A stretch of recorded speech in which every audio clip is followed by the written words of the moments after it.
Hello everyone, today we talk about the Victorian era British Army. The only other content we ever made on the subject was the Crimean War series that naturally discussed other nations' warfare.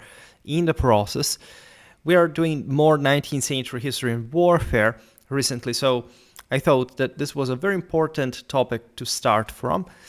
This is not properly the military history in sort of campaigns, battles sense of the British Army of the Victorian era, rather an overview over its development throughout the century. Because in a sense, we have the idea that, I don't know, the British were simply dominating the world through more or less the same homogeneous means that everybody else had, all right? Instead, of course, for different reasons, British forces had historically developed in very peculiar fashion with a greater focus by this point in particular for naval power globally. They were truly the stronger force in the world from the end of the 7 Years' War. They surpassed China in absolute terms. They, however, remain essentially a volunteer army, right? There are some specific times of crisis throughout sort of British history, the Napoleonic era, World War I, etc., that brought the British to draft recruits, right, to properly levy them en masse in a compulsory fashion. Penalty, potentially the loss of the same Britain, therefore highlighting this almost minimum approach to the commitment to major land warfare, which may sound surprising because, extensionally speaking, the British Empire was the largest in the history of mankind. But as it's kind of obvious and still true in many ways today, was also in other contexts. We've seen it, for example, in Mediterranean history since sort of Roman times, that this control mostly derived from the occupation of some specific strongholds on the coast, right, that the British could dominate through the Royal Navy, and this ad hoc landing of specific sort of forces tasked with the sometimes, as we'll see now, fairly contained military objectives. Nevertheless, successfully deterring, right, most of these countries sort of uprising against British rule that in many ways was advantageous for the same elites. And sort of it's a big topic. We made some videos in the last months about, I don't know, the British strategy of the 7 Years' War from the Americas to India. We talked about actually the British withdrawal from India and the ensuing war that followed between essentially what would become today's Pakistan and India. There is a broader, naturally, European balance of power at this point, mostly a Western one. We talked just the other day, as you have seen, I made a video about Canadian warfare from the French and Indian War to essentially up until after the US War of Independence. So it's a huge topic, and we couldn't simply even cover its military history for this reason in a sort of compact, evidential way. We'll try to do something like this as an introduction. Today, we don't talk about the Royal Navy, unfortunately, and this is something that, aside from the Tudor era, I haven't covered in the depth that it really requires, but I have something in store, right? I already partially prepared. I want to be ever more specific about the Royal Navy, and we will see, of course, what a marvel that really was. The history of the British Army is slightly more tormented during this time. As all sort of most military institutions historically, especially of the greatest empires of the era, as aside from the splendor of the Victorian era in general, and of course the enormous achievements of British civilization, this point in history, the British Army that Queen Victoria inherited in 1837 was, in its essential organization, tactical doctrine, administrative machinery, social composition, and day-to-day habits, virtually identical to the force that had defeated Napoleon at Waterloo in June 1815. Think about this. The French, for example, had already stepped further from that. We've seen also in the video about the Crimean War, that notoriously, as we will also see better today, was the major reality check for the British Army, as its performance was definitely subpar for a first-rank power. All right, naturally, innovating, reforming, expanding is all a political matter before sort of a bureaucratic, administrative, even broadly speaking, social one. Because at this point, the British do have power. But there is a lot of conservatism about this. The Duke of Wellington, who had commanded the Allied armies on that decisive field of Waterloo and who served as commander-in-chief from 1827 until his death on September the 14th, 1852, interestingly enough, exercised an almost unchallenged influence that actively discouraged structural innovation, tactical experimentation, or any significant departure from the practices he had perfected during the Peninsular War, 1808 to 1814, and the campaign of the 100 Days. All right, this had been, of course, like his major arc.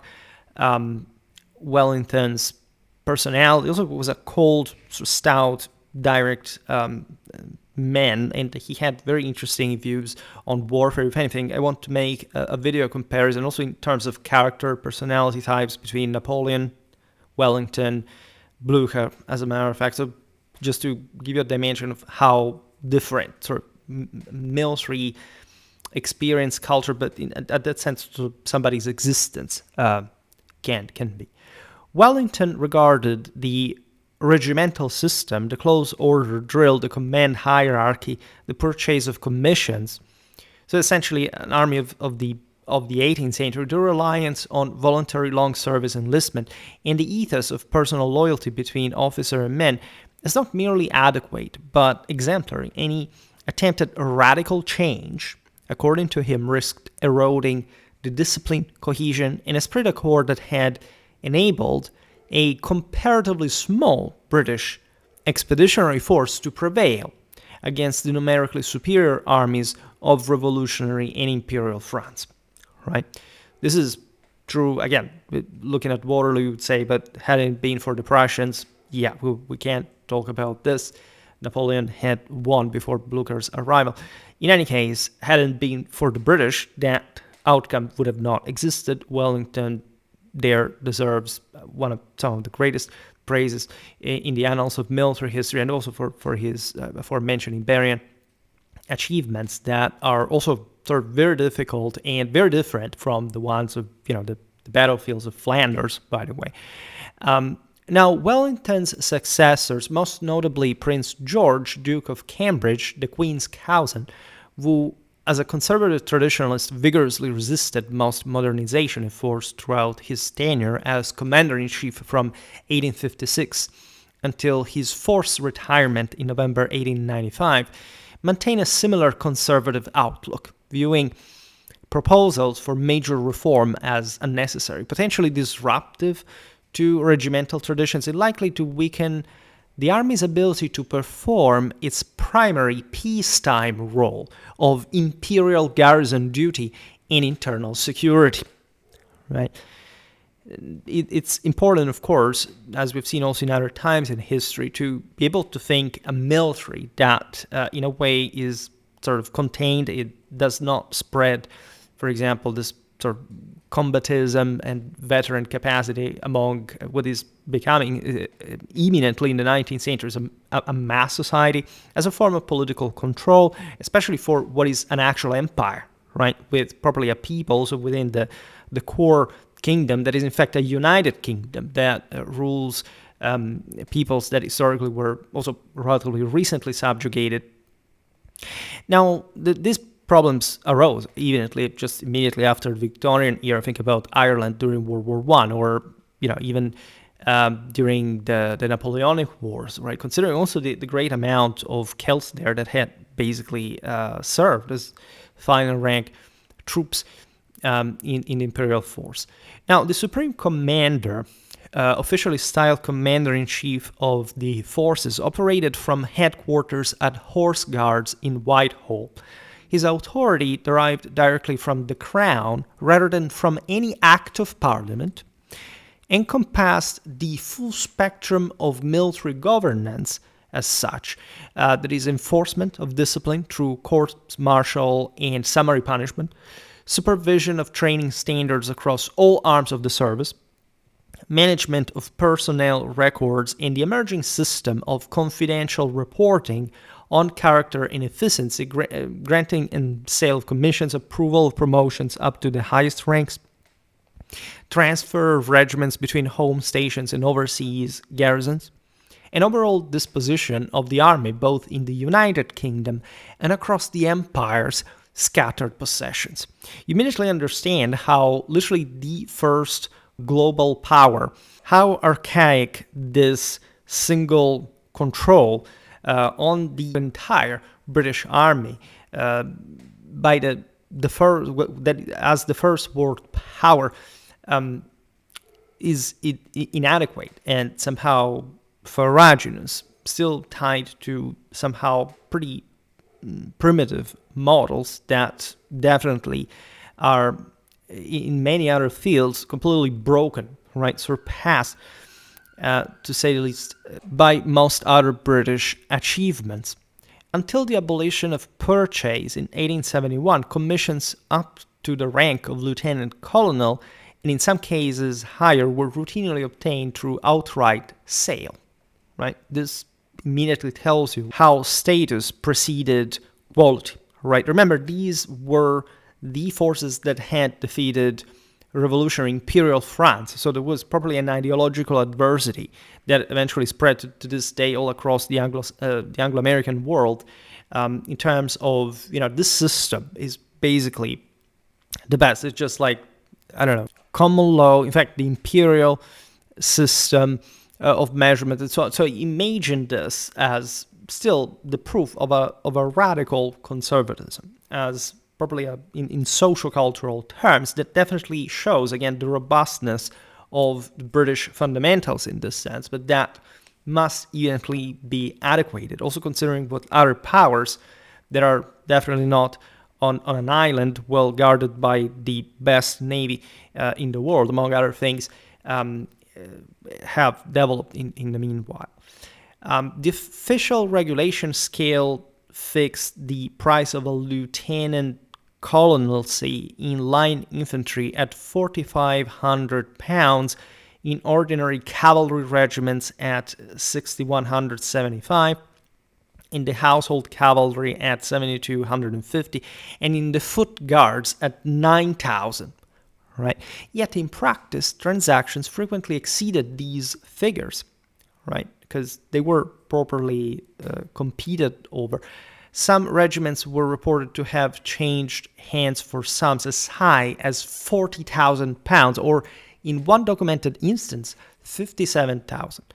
Specific examples include the lieutenant colonelcy of the 11th Hussars purchased by James Brudenell, 7th Earl of Cardigan, for £35,000 in the early 1830s, the lieutenant colonelcy of the 17th Lancers purchased by Lord Lucan for £25,000, over £20,000 above regulation in this case, and typical over-regulation payments in cavalry regiments, often doubling the official price, with agents noting sums under double regulation as reasonable in peacetime, while infantry lieutenant colonelcies usually required 4,000 to 5,000 extra pounds beyond regulation.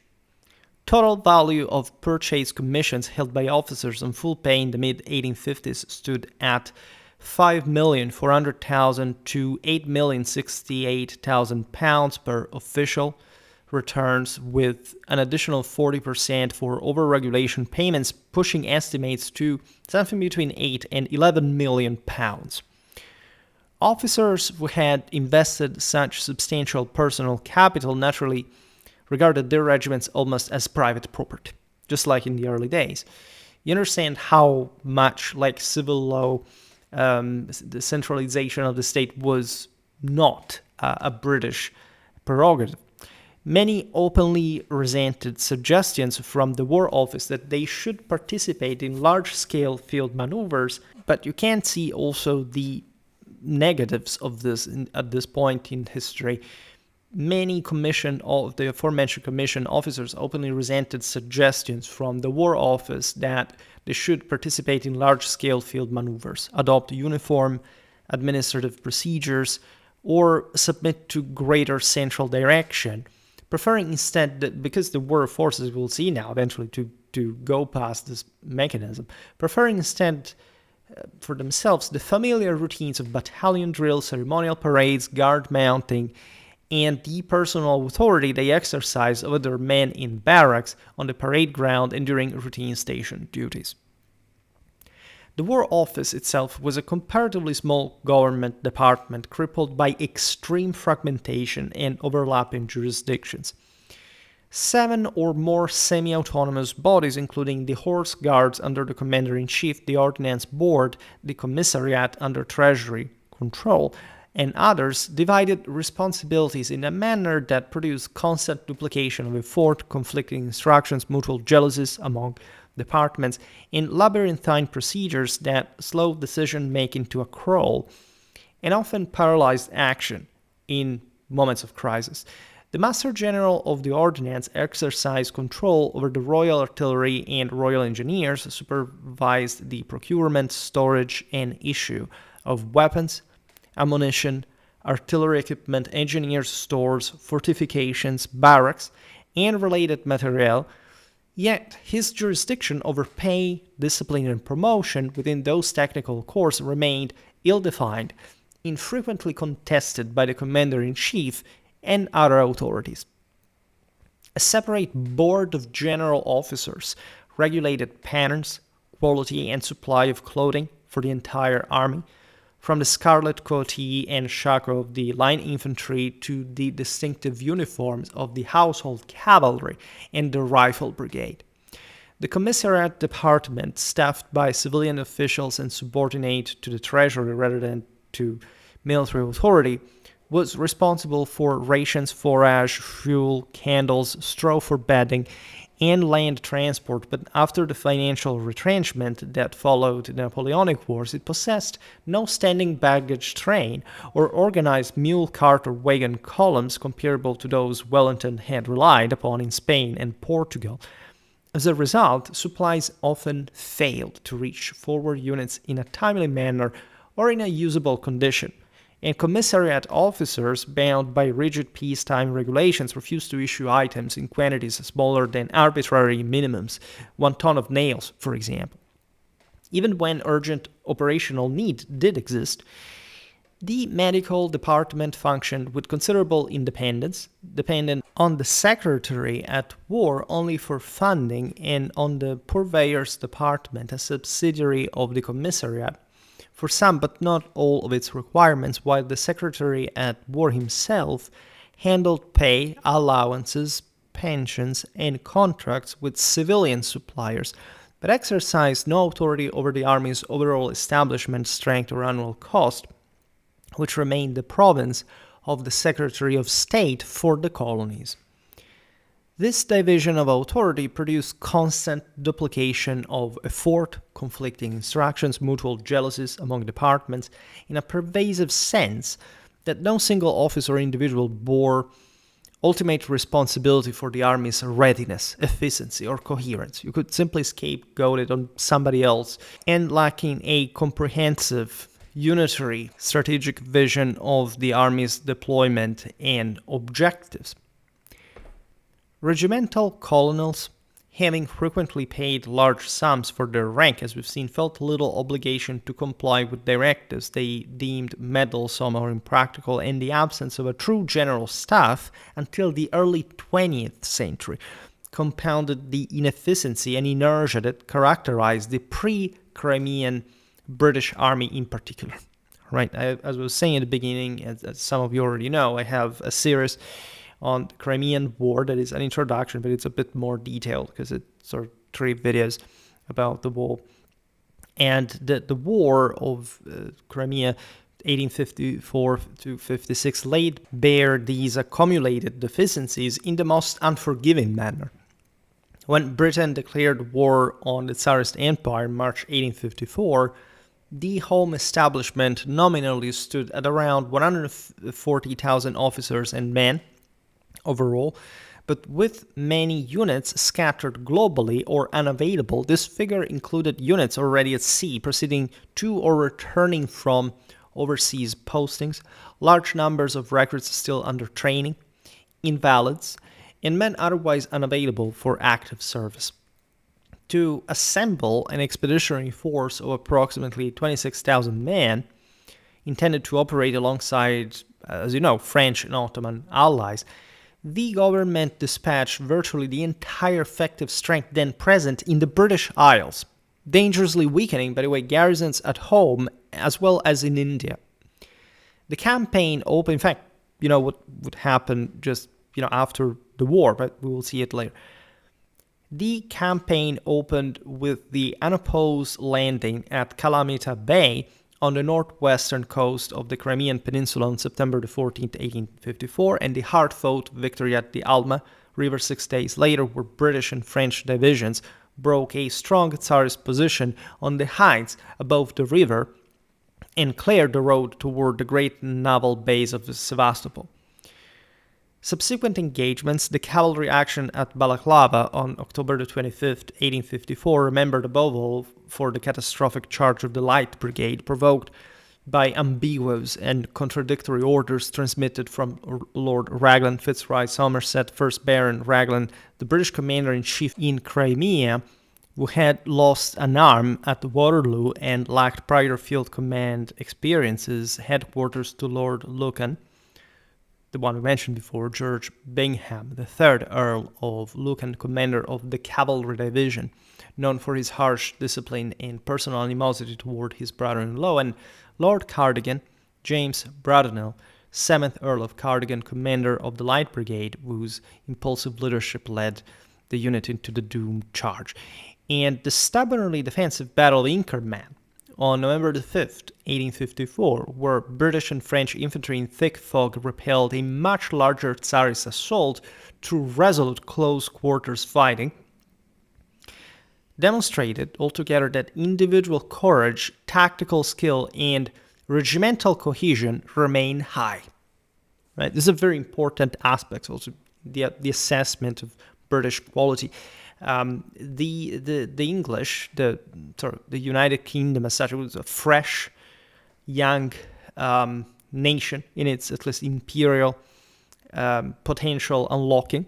Right, this happens pretty much, as you know, at the end of the 17th, beginning of the 18th century. Had been a very rapid growth, so there were all the forces available, but as it often happens, a not necessarily premature, but in fact not properly prepared growth and expansion will bring to the literal death of so many good soldiers just because of this sort of top-level farraginous lethargy, essentially inertia, laziness.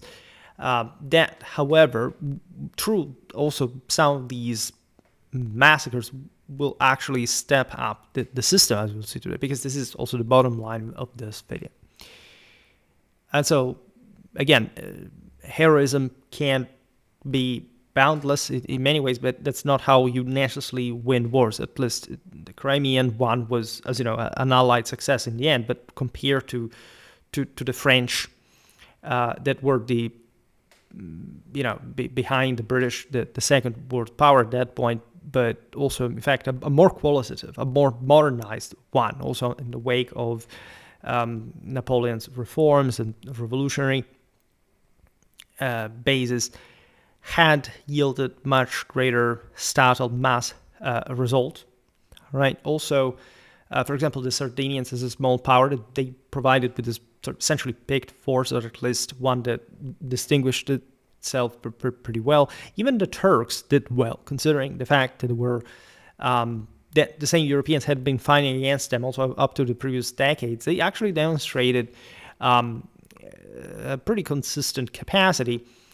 In relative terms, and actually in absolute ones as well, only the Russians did worse than practically everyone, right? And so the British can't console themselves, at least that's it. But the Crimean War, as you know, was really a cold shower for British military culture.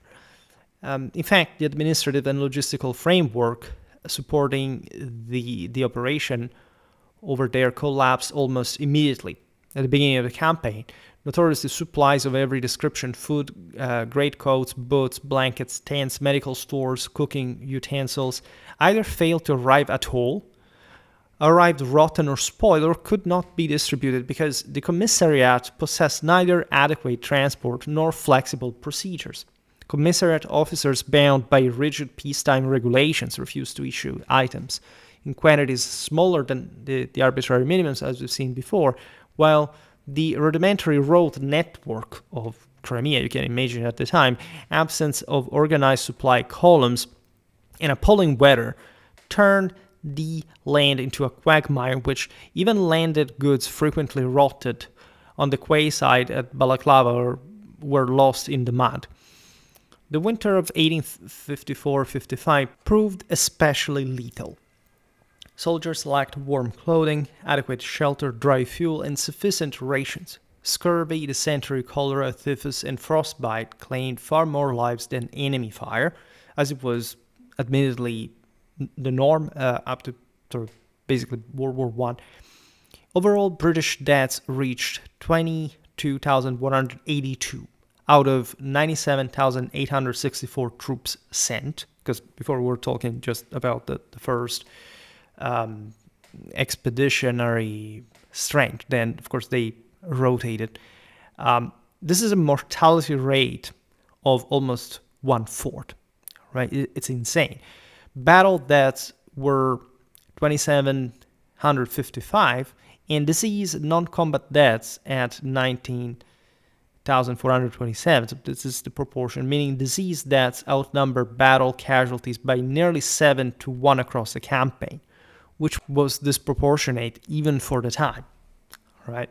Crimea, yes, it's cold in winter, but it's not like, the worst place climatically speaking, mostly like the environment and how the British Army found itself to campaign there. Its conditions. Conditions, for example, in the principal base hospital at Scutari across the Bosphorus from Crimea epitomized the administrative failure. The vast Selimiye barracks, originally constructed to accommodate 1,000 patients, became grotesquely overcrowded as wounded and sick men arrived in thousands.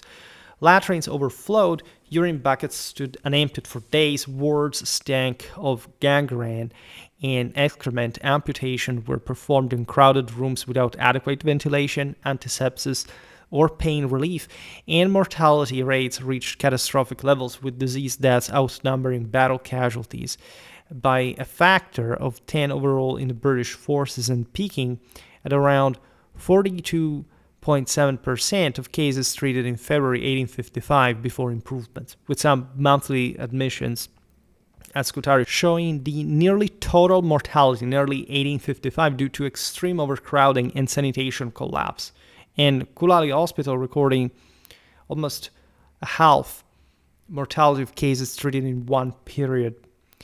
The arrival of Florence Nightingale, famously enough, and her party of 38 nurses on November 4, 1854, marked the beginning of systematic improvement. Despite fierce resistance from the existing medical staff, who resented civilian interference and viewed the nurses as interlopers, Nightingale enforced rigorous standards of cleanliness, reorganized food distribution, offered purchasing supplies at their own expense when official channels failed, introduced systematic record keeping of patients and treatments, improved laundry and bedding arrangements, and insisted on proper ventilation, sanitation, and orderly nursing care.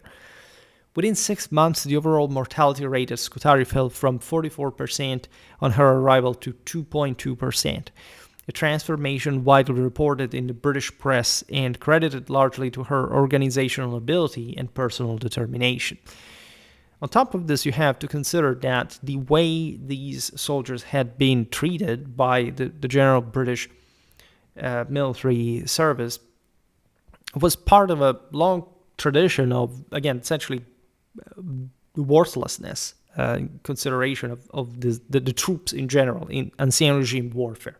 All right, I made a couple of videos about this topic, the fact that by sort of the later modern era and even this early contemporary one de facto, the average soldier was truly considered, as we've seen how also rigid and standoffish like British hierarchy really were. It's probably, the lesser people in many ways that they were. In any case, we've seen how recent even gang pressing had been a common way to quote unquote enlist troops both in the army and the navy.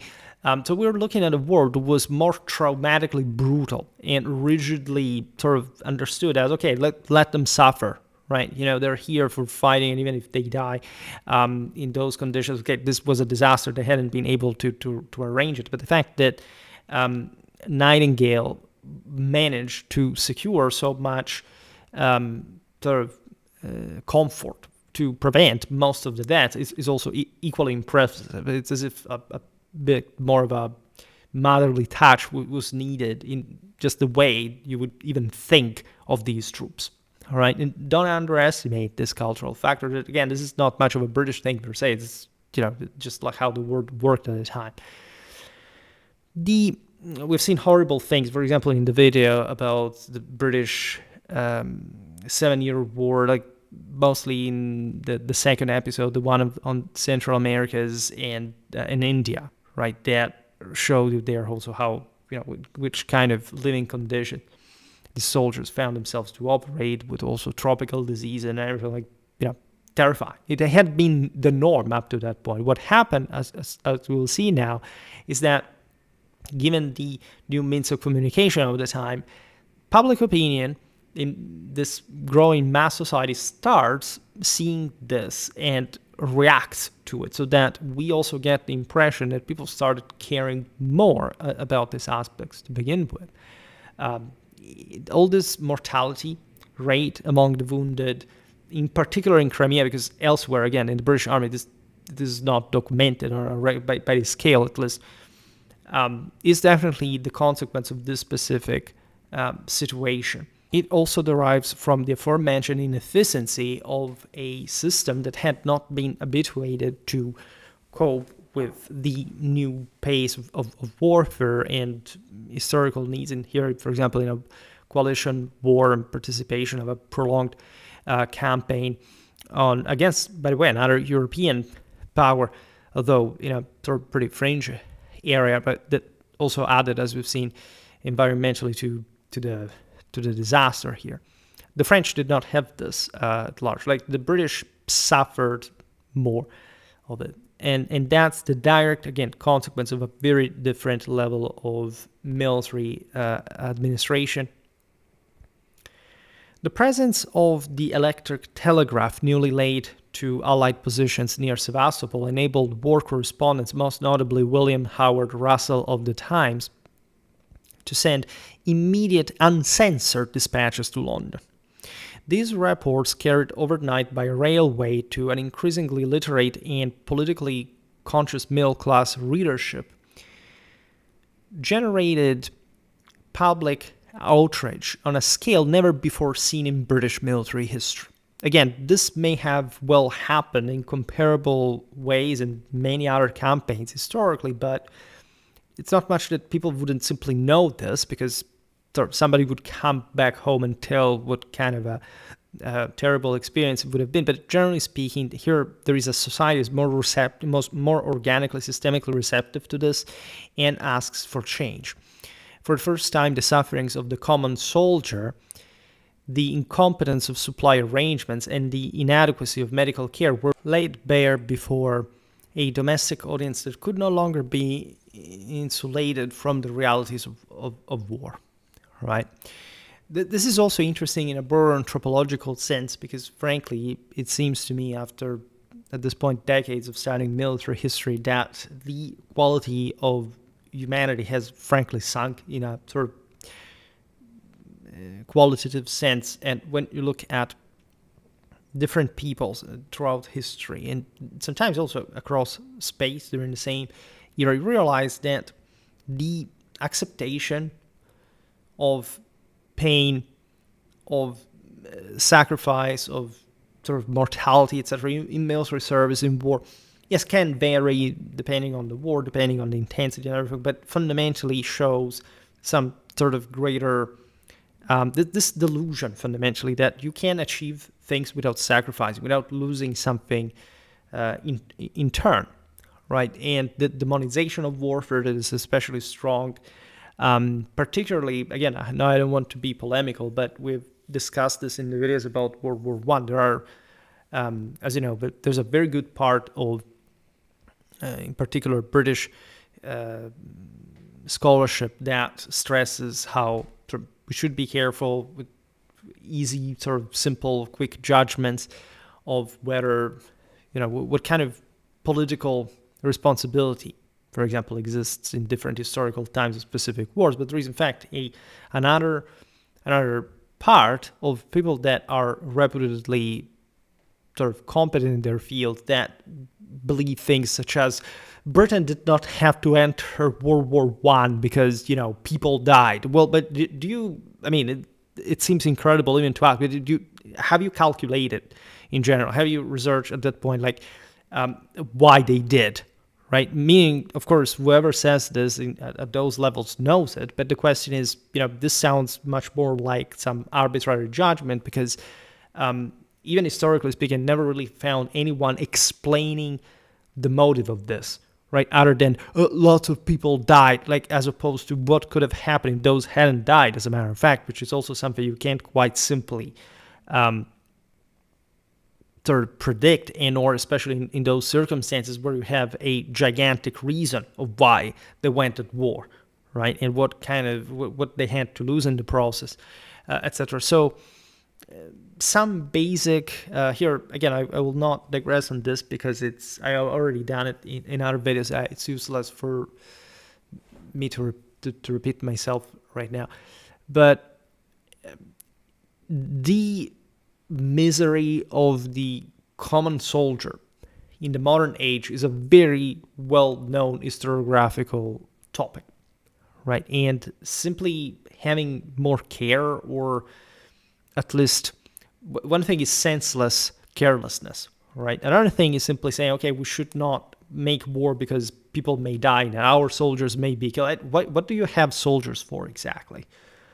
Right? You have to make them combat effective and everything, but let's say politically, there is a reason why we send people to fight and die.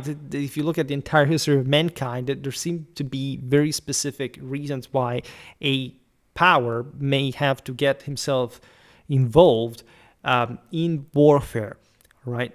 Because there are some problems that ideally we would all like to solve without violence, but others that in any practical, expendable sense can't be resolved without, right? Starting a war from a condition of previous peace, so being the actual igniter there, tends to be more often than not the quickest option to solve a problem, but not the better one. Sometimes it is, right? But the reason why it's mostly not the case, it's exactly the fact that when you get into actual warfare and when you start that level of escalation and when it starts fueling itself because you have started, it's very difficult to immediately stop it without losing something you can obtain by keeping to push at that point. There is, however, a further complication of the scenario, and that's where mostly people get into actual warfare. And the moral factors that eventually bring to this altogether are not just largely unpredictable, but also unquantifiable, right? Especially unquantifiable in any sort of mathematical sense. You can't sort of, however, appreciate it if you have a very strong sort of political, historical, strategical sensitivity experience and coup d'oeil in a sort of Clausewitzian sense, as much as that is applied to the actual analysis of warfare, right? So you understand also considering the times in which we live, how relevant it is to appreciate also the mentality, the culture, the general value of attributed to people by a given society, right? And you'd be probably surprised by how few people were considered in absolute terms still by the mid-19th century, even in a greatly developed country, the most developed country like Britain was, right? Now, the resulting pressure, however, stemming from public opinion at this point, compelled immediate legislative action. In 1855, the office of Secretary of State for War was created, vesting in a single cabinet minister directly accountable to Parliament, unified responsibility for the army's overall efficiency, administration, and preparedness. The ancient Board of Ordnance was abolished, and its extensive duties, this procurement of weapons, ammo, as we've seen, etc., nominally transferred to the War Office, although in practice many functions continued to be performed by inert staff in procedures without genuine integration. So we're talking, again, the entire military infrastructure, supplying system, stockage, and so on. 13 separate military authorities were theoretically merged into the War Office structure, yet the commander-in-chief retained his own headquarters at the Horse Guards, preserved substantial independent powers over command, discipline, appointments, promotions, essentially as before, and reported to the Secretary of State only in a nominal sense. The resulting organization, while superficially more centralized, remained thus cumbersome, expensive, and riddled with overlapping jurisdictions. The Indian Rebellion of 1857-59, erupting so soon after the Crimean debacle that had showed, again, the momentary weakness of the British Army, confirmed that administrative reform alone could not address all the military, structural, and cultural weaknesses.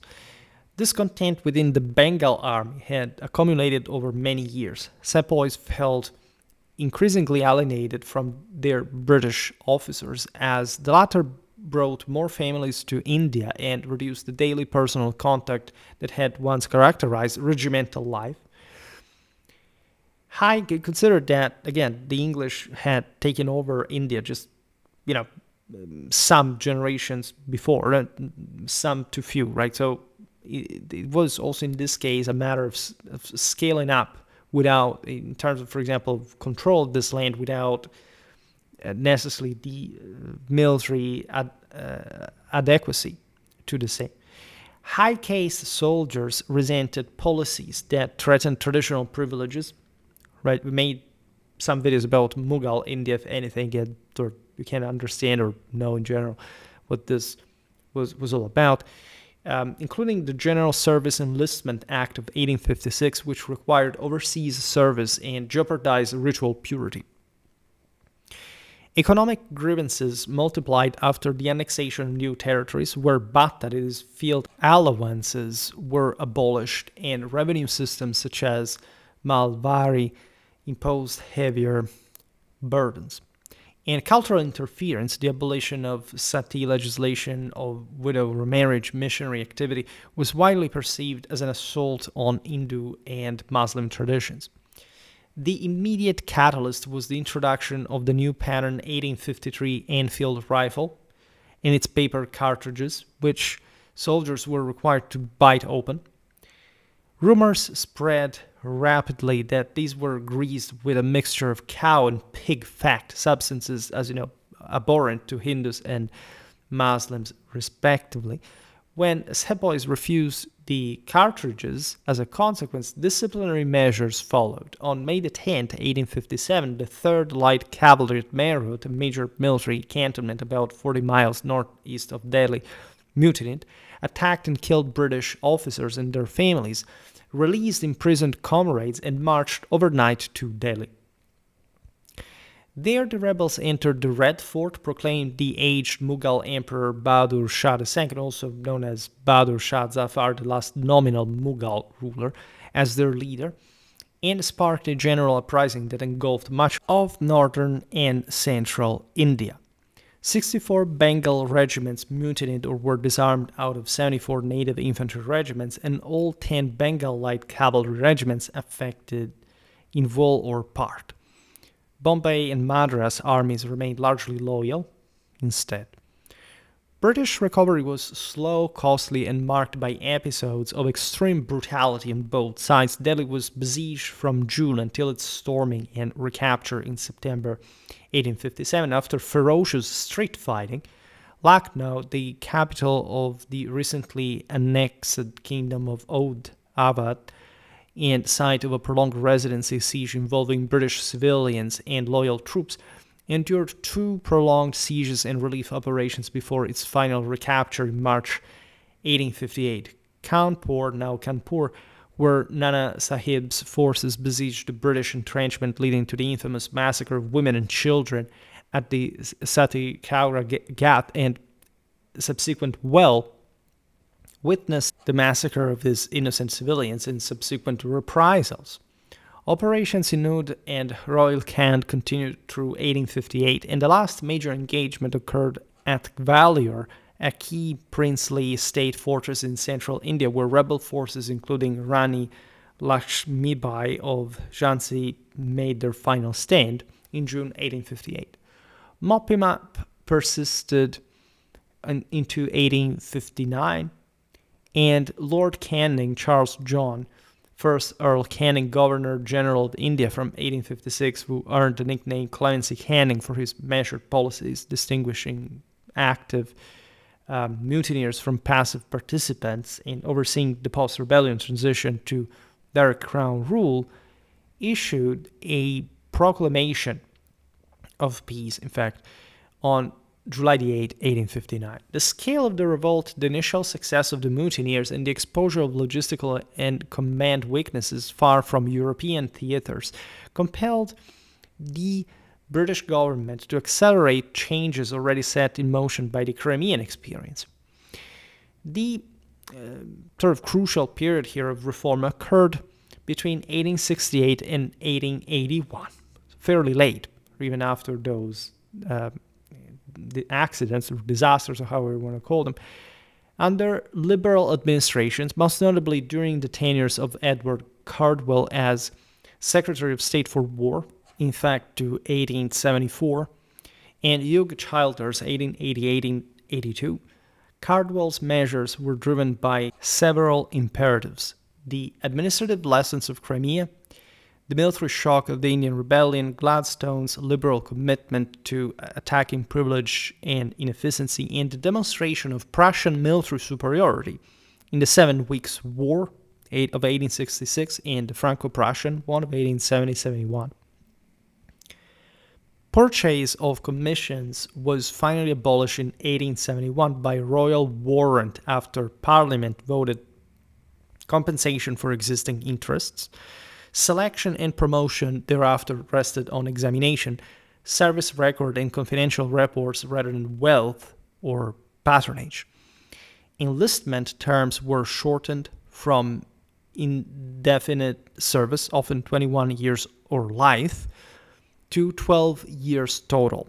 Initially 6 years with the colours and 6 in the reserve under the Army Enlistment Act of 1870, later adjusted by Childers in 1881 to 7 years with the colours and 5 in the reserve for infantry, thus reducing the deterrent effect of lifelong commitment and enabling a trained reserve, right? It's like a latifundium holding. If you just have so much land and you can simply go earning like that, you're not even interested in investing or say having a very specific purpose in improving your production, right? This had been the mechanism of commissions that had been gradually surpassed and or much more statutally regulated also in other European countries.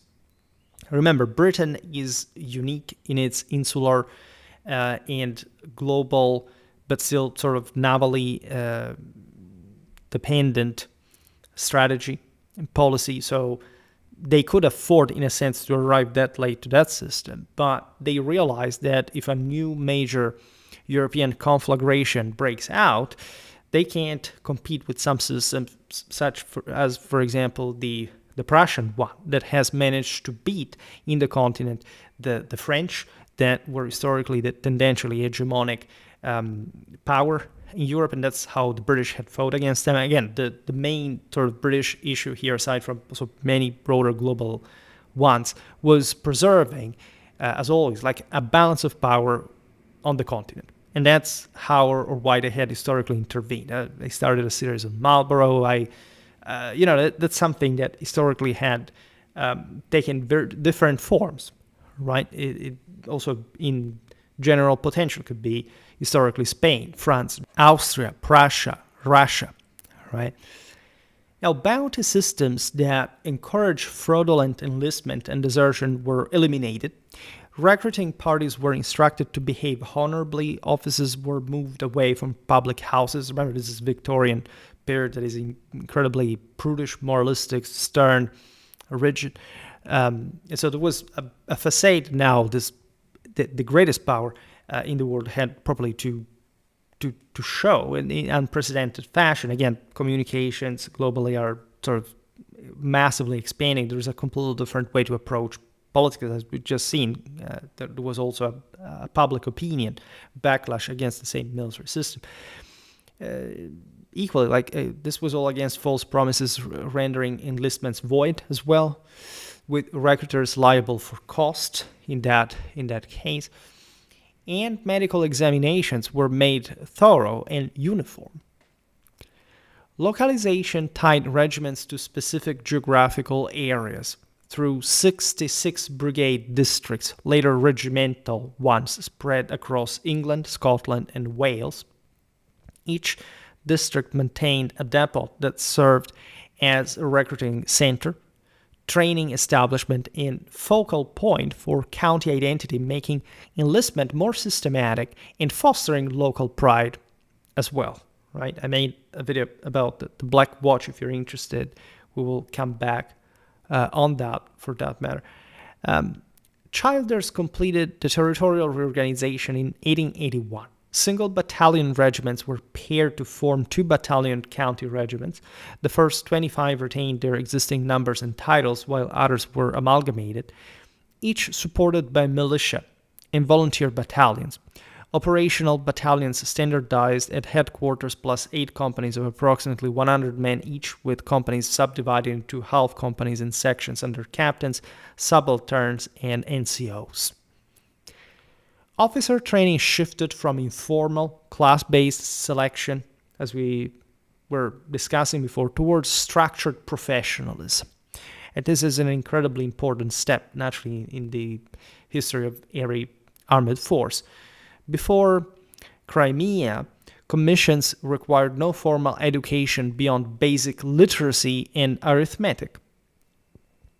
Considered the British in this sense had historically been more liberal, right? The countries that had maintained a much stronger monarchic tradition, including one of military participation, right, of the king, the emperor, and so on, in military affairs and reform, etc., had sort of been much tougher. I mean, think about Prussian tradition, but this was true a bit, especially also for Central empires. Again, France had itself being the model of European military equality throughout most of the 19th century, with its historical professionalization and more merit-based appointment. Having suffered itself back in the day, in the 18th century, these enormous issues of sort of caste privilege and so on in officers' appointment, I made an entire video about France, the French Royal Army, covering this. Up to that point in Britain, thus social standing and purchase sufficed. All right. Post-Crimean reforms raised Sandhurst, the Royal Military College, founded in 1801 for cavalry and infantry cadets, and Woolwich, the Royal Military Academy, established in 1741 for artillery and engineers officers instead. entry standards, examinations in English, mathematics, and Latin, interestingly enough, from 1841 tightened between 1855 to 58. Right. This reform introduced formal courses for Royal Engineers and Artillery and established the Staff College at Camberley, set up in 1857 on the former Royal Military College site to train staff officers in higher command and planning. After purchase abolition, standardized selection tests applied. University recruitment began in 1874. Direct commissions for graduates after 1894, right? Also because obviously warfare was definitely heading towards a more extended mass sort of participation. Also more of officialty was needed. Sandhurst restructured in the 1870s and expanded by 1889 to a one-year course, 3 terms by 1892, taught tactics, military law, technology, languages, and physical training. Right? Rank and file recruits, drawn largely from the urban and rural poor, that are always sort of the best cannon fodder, underwent 12-week depot programs by the 1890s covering drill, physical conditioning, education, and weapon handling, followed by battalion-level field firing and combined arms exercises. At this point, by the way, lots of new military technologies were spreading. There was a lot of doctrinal experimentalism, much sort of theoretical effervescence. I made multiple videos about this topic. Look at the introduction of machine guns, properly, as you see also here in the pictures. Naturally, the passing towards probably the last decades of the 19th century, passing from the sort of glaringly red vistos uniforms worn by soldiers fighting in a full battlefield, in a thickly packed infantry line, to instead sort of mimetic attire with troops that are essentially combating now in open order, right? For obvious reasons. In the history of the art of war, if anything, we will talk more in depth. But again, the video about machine guns, among others, is fitting. Now, infantry tactics evolved, thus, from Napoleonic line and column to dispersed initiative-based methods. The Minié and Enfield rifles necessitated skirmish lines because they had become too devastating, with probably a barreled rifle standardizing and sort of arriving at certain levels of, a rate of fire that had been historically unprecedented. We're not talking about range. By 1877, the so-called extended order superseded close skirmishing. That had also been a thing, in which the British had also rocked back in the day, from the late 18th and the beginning of the 19th century. Made some videos about that. Late 1870s manuals stress flexibility, terrain use, and individual judgment. Mounted infantry schools opened at Aldershot, the main army training camp in Hampshire, often called the home of the British Army, literally for its large permanent facilities. Curragh, the extensive military camp in County Kildare, Ireland, a key training and maneuver ground. And Shorncliffe, the historic camp near Folkestone in Kent, birthplace of light infantry tactics under Sir John Moore in the Napoleonic era, as we were referring to before.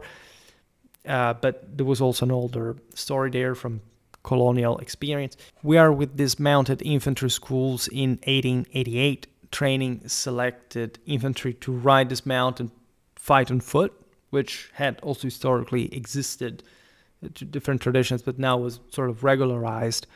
And cavalry warfare, as you know, did not die with World War I either, but it remained still important up to World War II. It's still today, technically, it exists.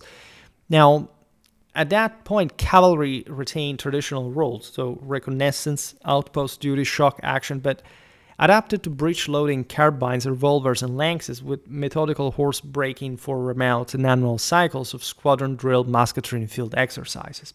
Everything was becoming sort of more complicated. Naturally, the British had in the later modern era, some sound cavalry tradition.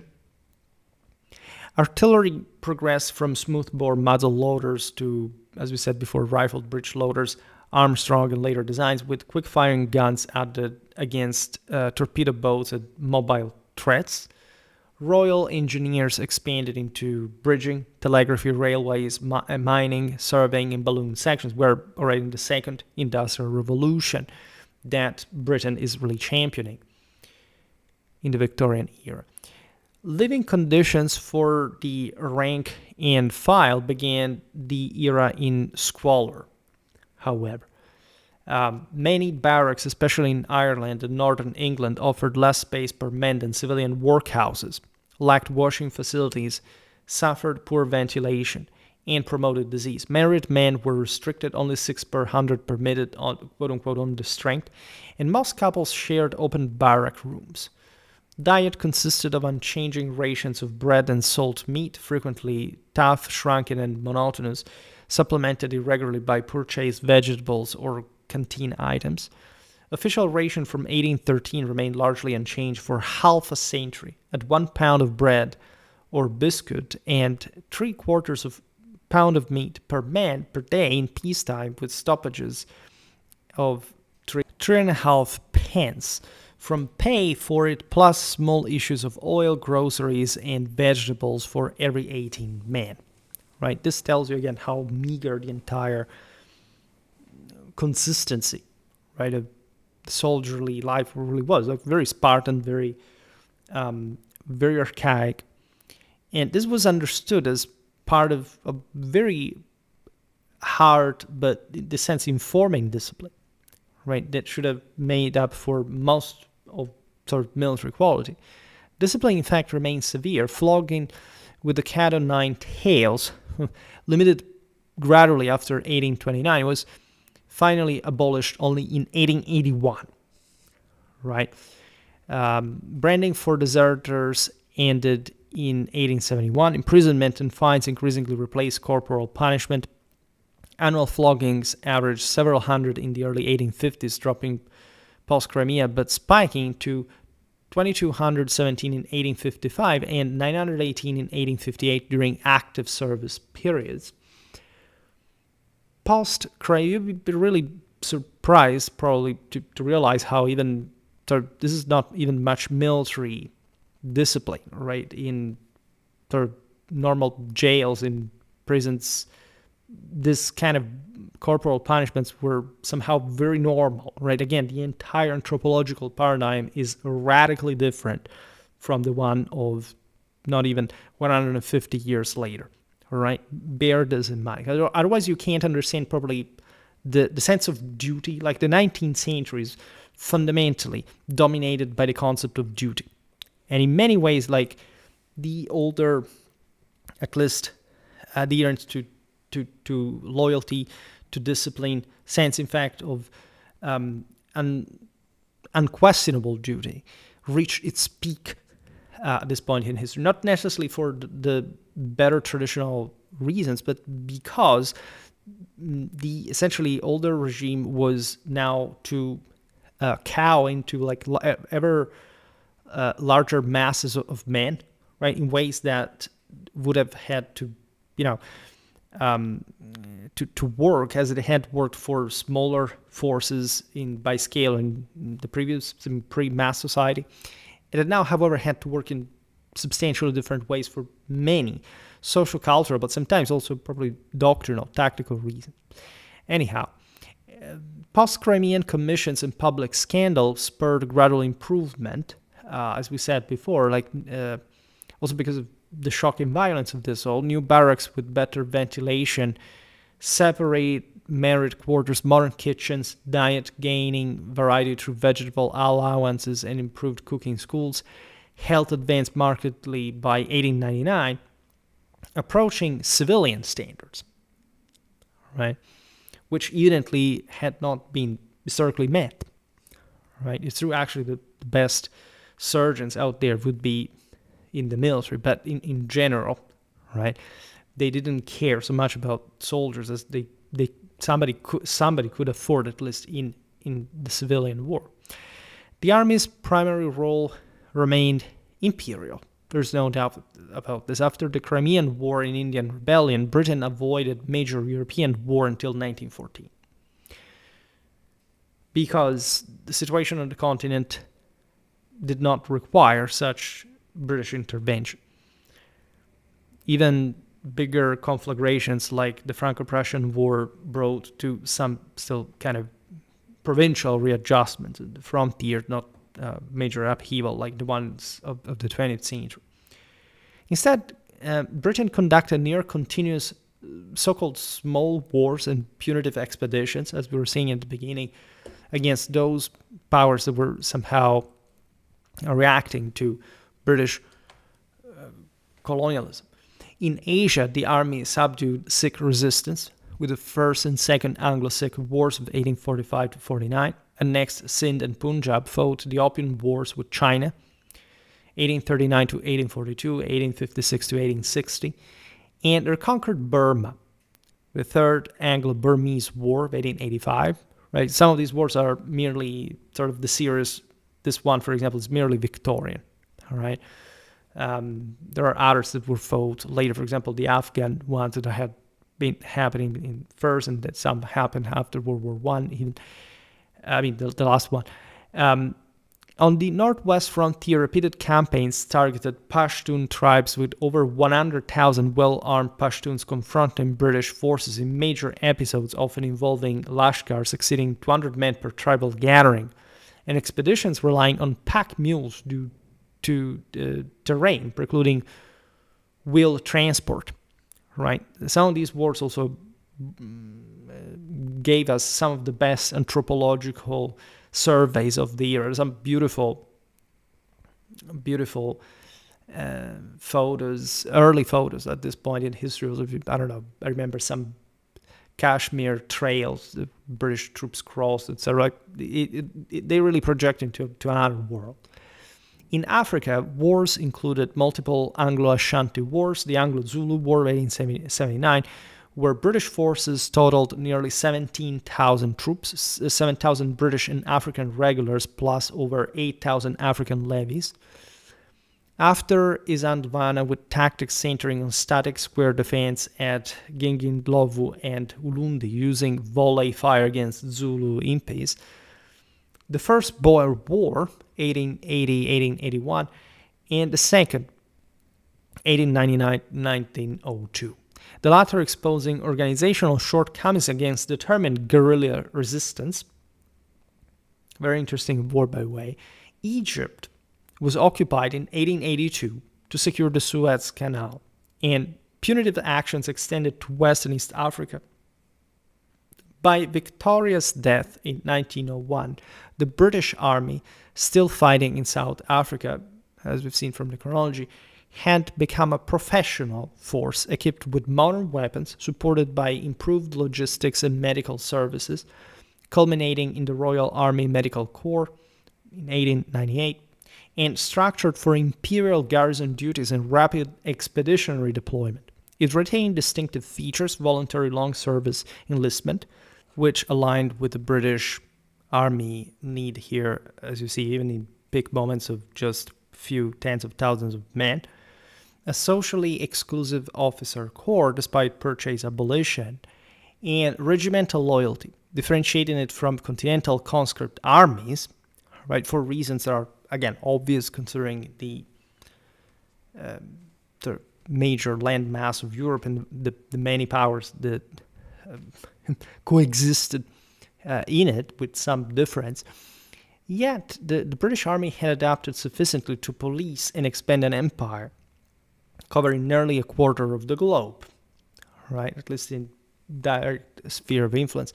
The Second Boer War, still raging at the time of Victoria's death, had already begun to, however, reveal the limitations of even the reformed army when confronted with a determined, mobile, and well-armed enemy employing guerrilla tactics on a scale previously unseen in British colonial campaigning, right? This will prefigure, naturally, much of the 20th century decolonization. During World War I, the British and their, by the way, the Commonwealth landers would provide with pretty good troops that were sort of qualitatively superior because of mostly, in fact, the smaller number but greater material wealth here at this point. Banally, an Englishman ate more than any other person on earth at this point, thanks to the empire. So there were some things that could be done, including, I don't know, like creating a first fleet of armored force, like Churchill, that had fought against the Boers, could be the one who literally came up with the concept of bringing the Royal Navy onto land because of the massive industrial capacity of Britain. That was the only power could, in that sense, pioneer a qualitative, material, technological way to war. Not even that will actually bring an end to World War I per se, still conscripted numbers actually will. But this is also interesting because, again, World War I was exceptional, also for Britain in terms of military fort, historical. But back to the Second World War, the war required vast reinforcements for a colonial clash, like the construction of thousands of blockhouses linked by barbed wire, scorched earth policies, right? And the establishment of concentration camps for Boer civilians, measures that, while ultimately effective in ending organized resistance, exposed persistent deficiencies in mobilization, transport, intelligence, and the handling of irregular warfare, right? Brutality aside, again, this is also how you have to do things.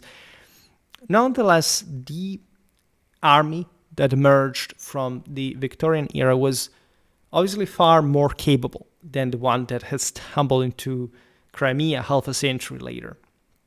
It possessed a territorial structure that tied regiments to counties and fostered local recruitment. That will remain, as you know, pretty strong historically in the UK. A reserve system that provided trained manpower for expansion, a very much needed sort of necessity in times of de facto war like approaching. A professionalized officer corps selected on merit rather than wealth. Modern magazine rifles and quick-firing artillery, improved medical and logistical support, and a body of experience accumulated through decades of small wars that had forced adaptation to dispersed tactics, extended formations, mounted infantry, and the demands of campaigning in tropical and arid environments against opponents who rarely offered battle on European terms. Right? Colonial warfare was much more complicated and dangerous than it seems. Like the Westerners, obviously, were superior. Otherwise, we wouldn't even be talking about colonial warfare. But there had been problems, and if anything, in a more evenemential and campaign and battle-based narration that we can't make for Victorian warfare, this will emerge as well, right? The Victorian Army's evolution, thus, from the post-Napoleonic stagnation through the twin catastrophes of Crimea and the Indian Rebellion to the late century professionalism that carried it into the 20th century, reflected both the unrelenting pressures of imperial management and the gradual intrusion of industrial, scientific, and administrative standards into an institution deeply rooted in older military and social traditions. Very glad, again, to expand on British warfare because we really need it. A channel like this can't do without it to some important level of depth, and especially as far as the 19th century. The 18th, we have really a lot of, here I see over 90 videos about British warfare. Admittedly, I think I inserted here also ancient British warfare, so everything really up to today. But if we look at contemporary British warfare, yes, that's that means essentially post-revolutionary, post-Napoleonic. It's just, this is the 14th video that I make.